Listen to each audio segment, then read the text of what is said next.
The Poem of the Man God, the third year of the public life. Chapter 317, Leaving Ptolemais for Tyre, 3rd of November, 1945. The town of Ptolemais looks as if it is to remain overwhelmed by a low, leaden sky, without a gleam of azure, without any change in its dullness. There is not a cloud, a cirrus, a nimbus, sailing all alone in the closed vault of heaven. The firmament looks like a solid, convex, heavy lid on the point of crashing on a case. A huge lid of dirty, sooty, dull, oppressive tin. The white houses of the town seem to be made of chalk, of coarse, rough chalk that looks desolate in this light. The green of evergreens seems dull and sad. The faces of people look wan or ghastly, and the shades of their clothes colourless. The town is stifled with heavy sirocco. The sea matches the sky with similar deadly dullness. An infinite, still, lonely sea. It is not even leaden. It would be wrong to describe it as such. It is a limitless expanse, and I would say rippleless. If an oily substance, as grey, I suppose, as lakes of crude petroleum must be, or rather, if it were possible, lakes of silver mixed with soot and ashes, to make a pomade with a special brightness of quartziferous scales, which however is so deadly dull that it does not seem to shine. Its gleaming is noticed only through the discomfort it causes to one's eyes, dazzled by such flickering of blackish mother of pearl, which tires them without delighting them. There is not a wave as far as the eye can see. One can see as far as the horizon, where the dead sea touches the dead sky, without seeing a wave stir. But one realizes that the water is not solidified, because there is an underwater gurgle, which is hardly perceptible on the surface through the dark glittering of the water. The sea is so still that at the shore the water is as motionless as the water in a vat, without the slightest indication of waves or surf. And the sand bears clean marks of dampness at a metre a little more from the water, proving thus that for many hours there has been no movement of waves on the shore. There is dead calm. The few boats in the harbour do not stir. They are so still that they seem to be nailed on a solid substance, and the few strips of cloth stretched out on the high decks and signs of garments, whatever they may be, are hanging motionless. The apostles with the two, bound for Antioch, are coming from a lane in the working-class district near the harbour. I do not know what has happened to the donkey and the cart. They are not there. Peter and Andrew are carrying one chest, James and John the other one, while Judas of Alphaeus is carrying on his shoulder the dismantled loom, and Matthew, James of Alphaeus, and Simon Zealot are laden with all the bags, including Jesus's. Syntyche is holding only a basket with foodstuffs. John of Endor is not carrying anything. They walk fast among the people coming back, mostly from the market with their shopping, while seamen are hastening towards the port to load or unload ships or repair them according to their requirements. Simon of Jonah is proceeding resolutely. He must be already aware of where to go, because he does not look round. He is flushed while holding the chest, on one side by a loop of a rope which serves as a handle, and Andrew does likewise on the other side. And one can see, both in them and in their companions, their efforts in carrying their weights, as the muscles of their calves and arms bulge. In fact, in order to move freely, they are wearing only short sleeveless undertunics, and are thus like porters hurrying from warehouses to ships, or vice versa, doing their work. They thus pass by completely unnoticed. Peter does not go to the large quay, but along a squeaky footbridge he goes to the little one, a little arched pier forming another much narrower dock for fishing boats. He looks around and cries out. A man replies, standing up in a stout, rather large boat. Do you really want to go? Mind you, sails are of no use today. You will have to row. It will warm me up and give me an appetite. But are you really capable of sailing? Hey man, I could not say mummy yet, and my father had already put line and sail ropes in my hands. I sharpened my milk teeth on them. It's because, this boat is all my wealth. You already told me yesterday. Don't you know any other song? I know that if you go to the bottom, I will be ruined, and I will be ruined because I shall lose my life, not you. But this is all I own. It's my bread, my joy, and the joy of my wife. It's my little girl's dairy, and... Oh, listen, don't get on my nerves, which are already seized with a cramp. A cramp, more dreadful than a swimmer's. I have given you so much that I could say, I bought your boat. I did not haggle over the price requested by you, you sea thief. I proved to you that I am more familiar with oars and sails than you are, and everything was settled.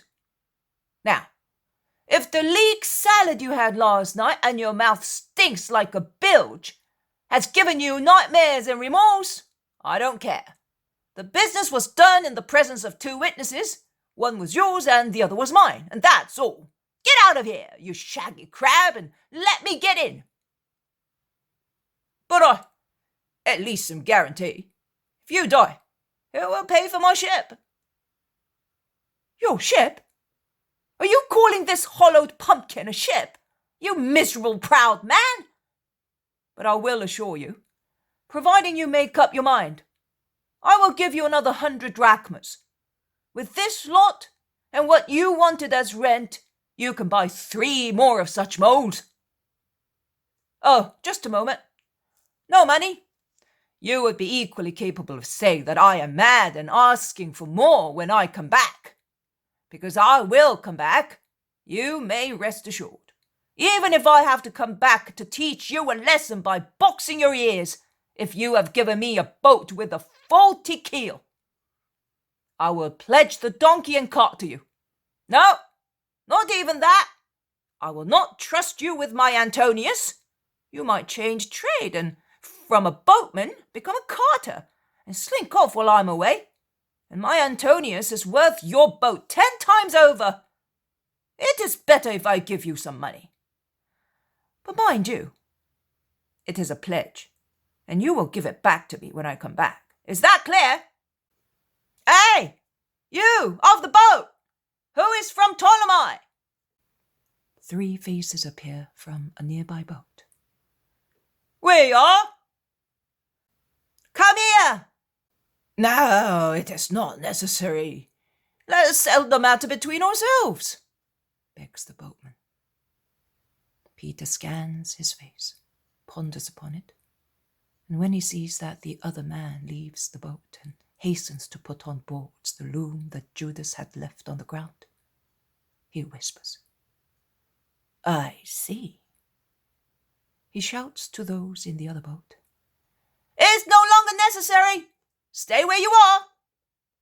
And taking some coins out of a small purse, he counts them and kisses them, saying, "Goodbye, my dear," and he hands them to the boatman. "Why did you kiss them?" asks the amazed man. "Just all right. Goodbye, you thief. Come on, all of you, and you, man, at least hold the boat. You will count them later and you will find that they are right. I do not want to be your companion in hell, you know. I'm not a thief. Heave ho! Heave ho! And he pulls the first chest on board. He then helps the others to stow theirs, as well as the bags and everything else, balancing the weight and arranging the various items so as to be free to maneuver. And after the objects, he arranges the passengers. You can see that I know how to do it, you bloodsucker. Let go and go to your destiny. And with Andrew, he presses an oar against the little pier to depart from it. When the boat is in the flow of the current, he hands the rudder over to Matthew, saying, You used to come and catch us when we were out fishing in order to fleece us properly, and you can handle it fairly well. And he sits on the first bench at the prow with his back to the bows, and Andrew sits beside him. James and John of Zebedee are sitting in front of them, and they're rowing with stronger regular strokes. The boat is sailing fast and smoothly, although it has a heavy load, skimming the sides of large ships, from the boards of which words can be heard praising the perfect rowing. Then there is the open sea beyond the breakwaters. The whole of Ptolemais appears before the eyes of the departing group, as the town is stretched along the beach with the port to the south. There is dead silence in the boat. Only the squeaking of the oars in the rowlocks can be heard. After a long while, when Ptolemais has already been left behind, Peter says, However, if there had been a little wind, but nothing, not a breath of it. Providing it does not rain, says James of Zebedee. It looks very much like it. There is silence for a long time while the men row hard. Then Andrew asks, Why did you kiss the coins? Because those who part always greet one another. I will never see them again, and I am sorry. I would have preferred to give them to some poor wretch. Never mind. The boat is really a good one. It is strong and well built. It is the best one in Ptolemais. That is why I gave in to the demands of the owner. Also, to avoid many questions about our destination. That is why I said to him, to make purchases at the White Garden. Oh, it's beginning to rain. Cover yourselves up. You were in the position to do so. And you, Syntyche, give John his egg. It's time. Much more so, because with a sea like this, nothing will upset his stomach. And what will Jesus be doing? I wonder what he is doing. With no clothes, no money. Where will he be now? He will certainly be praying for us, replies John of Zebedee. Very well, but where? Nobody can say where, and the boat proceeds heavily, laboriously, under a leaden sky, on the grey, bituminous sea, in a drizzling rain, as fine as fog, and as boring as protracted tickling. The mountains, which after a flat area are now close to the sea, look livid in the foggy air. The sea nearby continues to irritate one's eyes with its strange phosphorescence, and far away it fades into a hazy veil. We will stop at that village to rest and eat, says Peter, who rows untiringly. The others agree. They reach the village, a little group of fishermen's houses built on a mountain spur protruding towards the sea. It is not possible to land here. There is no bottom, grumbles Peter. Well, we shall eat where we are. In fact, the oarsmen eat with appetite, whereas the two exiles take some food unwillingly. It begins and stops raining alternately.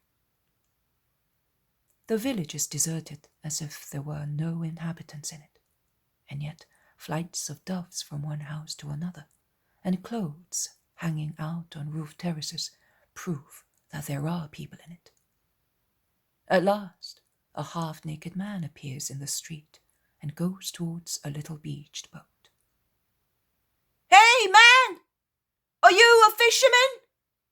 shouts Peter, holding his hands like a speaking trumpet.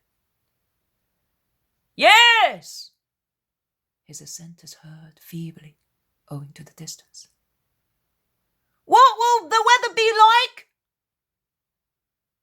"Long sea shortly. If you're not from this place, I tell you to round the cape at once. Over there it's not so rough, particularly if you keep close to the shore, which you can do, as the sea is deep. But go at once." "Yes, I will. Peace to you." "Peace, and good luck to you." "Let's go then," says Peter to his companions, "and may God be with us." "He certainly is. Jesus is certainly praying for us," replies Andrew, resuming rowing. But the sea is, in fact, already long, and the waves push and drag the poor boat alternately, while the rain becomes thicker, and the blustery wind joins in to torture the poor people in the boat. Simon of Jonah gratifies it with all the most picturesque epithets, because it is a wicked wind that cannot be used to sail, and it pushes the boat towards the rocks of the cape, which is now close at hand. The boat proceeds with difficulty in the curve of the little gulf, which is as black as ink. They row with difficulty, flushing, sweating, clenching their teeth, without wasting the least particle of strength in words. The others, sitting opposite them, I can see their backs, are silent in the pouring rain. John and Syntyche in the centre, near the sailmast. Alphaeus' sons behind them.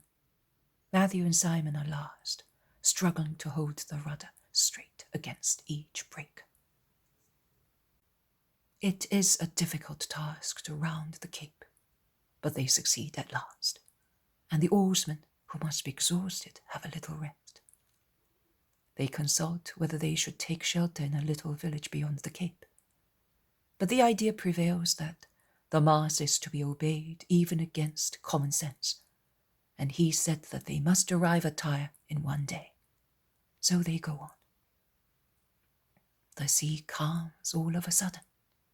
They notice the phenomenon, and James of Alphaeus says, "The reward of obedience." "Yes, Satan has gone because he did not succeed in making us disobey," confirms Peter. "But we shall arrive at Tyre at night. We have been greatly delayed," says Matthew. "It does not matter. We shall go to bed and we shall look for the ship tomorrow," replies Simon Zealot. "But shall we find it?" "Jesus said so, so we shall find it," says Thaddeus confidently.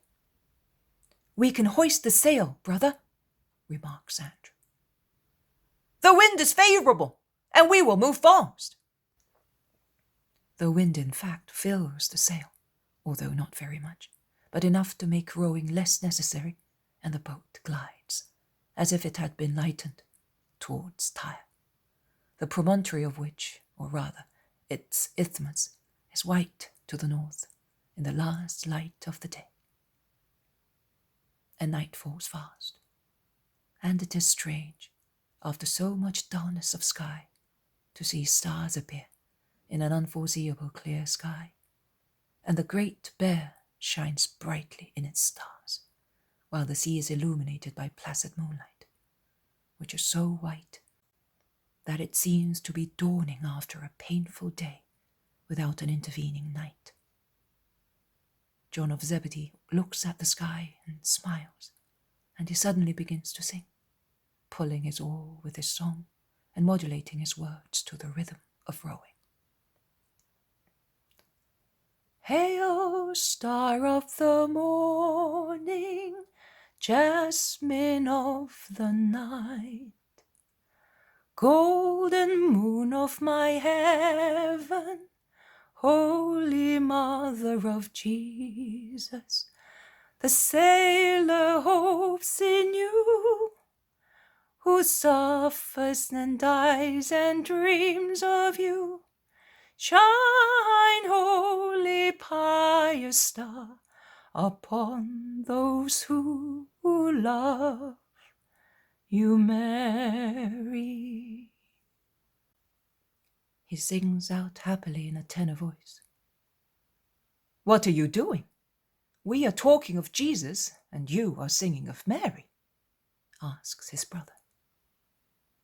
He is in her, and she is in him. But he is because she was. Let me sing. And he starts singing with his whole heart, leading all the others. They thus reach Tyre, when they land without any difficulty in the little port south of the isthmus, lit up by lamps hanging from many boats, with the help also of people present there. While Peter and James remain in the boat to look after the chest, the others, with a man from another boat, go to a hotel to rest.